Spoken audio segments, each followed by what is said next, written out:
PSSI resmi menunjuk Patrick Kluivert untuk menggantikan Sinteyong sebagai pelatih timnas Indonesia.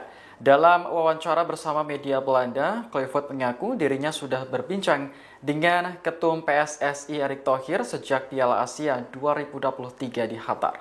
Dikutip dari The Telegraph pada Kamis 9 Januari, Kluivert mengaku sangat senang mendapat tawaran sebagai pelatih timnas Indonesia.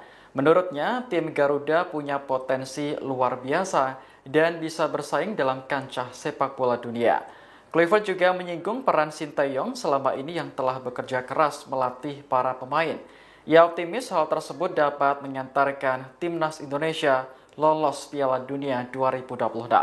Adapun Kluivert dijadwalkan tiba di Indonesia pada Sabtu 11 Januari mendatang. Keesokan harinya, ia langsung dikenalkan secara resmi kepada publik.